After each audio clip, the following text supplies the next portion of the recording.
I'm Steve Wohlenhaus. This is Anatomy of Success. And this week, to be more successful, do 7 things to prevent being a whiner. Let's get started.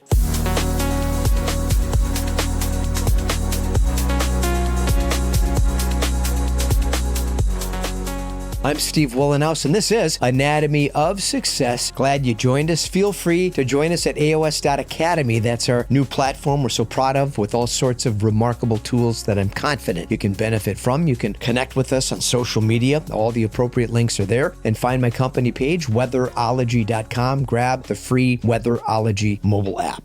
It's always amusing when somebody launches into a diatribe on social media about some apparent injustice. A few years ago on LinkedIn, it was people criticizing polls, which at the time were very popular. A gentleman recently dropped by, took the liberty to accuse me of being inauthentic and unoriginal because I used a poll. He claimed all influencers are chasing the algorithm to gain followers. Apparently, he failed to review the 190 articles at that point I had written, published on the platform, and the countless videos I was creating every week with my original, authentic thoughts and ideas, which are very original. One look at his profile and I better understood his predicament. He's a chronic whiner who makes no impact and resents anybody that does. I conducted those polls, by the way, to learn more about my community and use the insight for my weekly newsletter. Each article is original, and I express my authentic perspective on a subject designed to help my friends. Compliments of social media and college campuses, however, we are creating a generation of chronic complainers, people that believe they're victims, marginalized, oppressed, and justified believing anything that makes them feel good.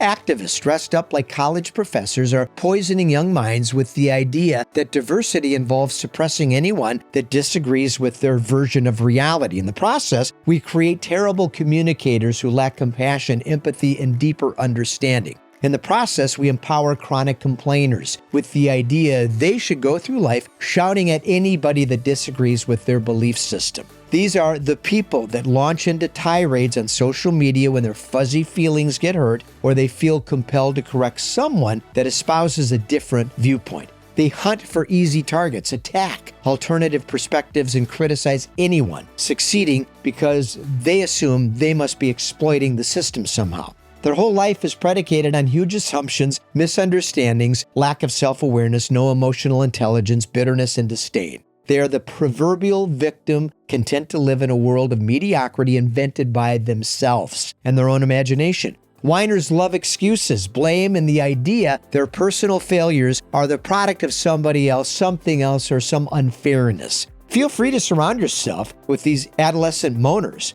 I wouldn't recommend it. These are toxic people that lack creativity and they desire division. They search for shortcomings, faults, failure, gang up on anyone who has the audacity to disagree with them. They are bullies and they are miserable human beings. Pretty much sums it up. To avoid the traps of becoming one of these chronic complainers, let's do 7 things to be more successful in life.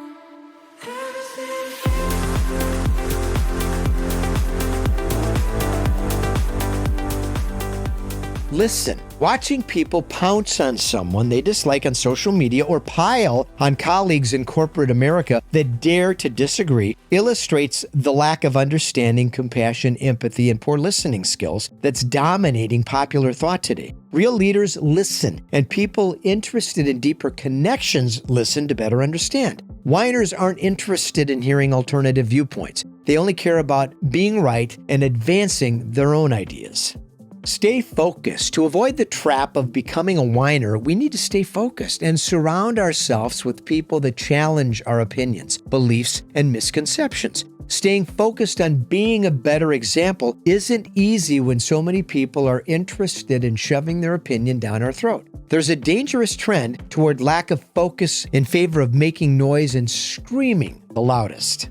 Vision. Whiners have no vision. Ironically, they believe they're incredibly smart. Most are struggling in life and lack any real direction or evidence of success. Having good grades, prestigious degrees, being an activist normally means people are married to opinions, and great leaders can't afford that fatal mistake. Truly successful people are diverse in their thinking and have a history of cultivating incredible talent of all backgrounds, ethnicities, and genders, not because it's fashionable or looks virtuous, because they believe in their heart. Whiners love to make grand performances engineered toward getting attention, but it's all disingenuous. Boundaries. Whiners don't respect boundaries, and they spew their vitriol of hatred at anyone that disagrees. To guard against these poisonous predators, we need to erect firm boundaries, and it's hard when your boss, I get it, is a disingenuous jerk, eager to exploit popular trends for personal and professional benefit. It's hard when strangers on social media make virulent attacks because they possess the emotional intelligence of an adolescent. We need to set firm boundaries and avoid the reckless tendencies of chronic whiners. This episode, of course, is brought to you by AOS Academy, where we dig even deeper into the anatomy of success and how to take action to increase life satisfaction. Head over to aos.academy to check out all the resources, including all of our unique online courses designed to help you in specific ways, and of course, our complete package that gives you access to every one of our courses and exclusive bonuses. I'm certain there's something for you at aos.academy. Click the link in the show notes below and come check it out. We'll see you there. All right, let's get back to it. Resist. It's hard not to engage with someone who is irrational and lacks the ability to think for themselves. Regurgitating what they learned from angry professors terrified of the real world creates bitterness and contempt that needs to be resisted at all costs. Caving into this cauldron of hate ensures we intensify a debate about philosophical issues based on individual interpretation. Flaky ideas that divide people aren't conducive to building strong corporate cultures. Be positive. With all the negativity promoted by angry ideologues that derive satisfaction from silencing anyone that challenges their worldview, it's hard to stay positive. However, being positive and optimistic is essential for success. It always requires staying focused in real solutions, not the nebulous ideas driven by these political, ideological incentives. Open-minded. Sadly enough, most people evangelizing diversity and inclusion aren't open-minded and don't consider alternative viewpoints. The rhetoric is engineered to suppress dissent and force people to embrace a particular reality that nullifies openness and freedom of thought. Ordained in the absolute truth, these people are impossible to deal with and make meaningful conversations obsolescent. Most whiners aren't open-minded, which prevents gaining the empathy required to be truly diverse in our thinking. I'm Steve Wohlenhaus. This has been Anatomy of Success. Glad you joined us this week. Hope this benefits you in some way. There's more details at aos.academy that I think we can dive into together that can be highly advantageous for your personal journey. These podcasts are simple episodes on relevant things in life that we can talk about in an effort to make improvements personally, professionally. But what we provide at aos.academy is a far more deeper dive into some really relevant material that I think you can get some tremendous benefit from. Until next week, let's stay focused, let's stay positive, and let's stay optimistic.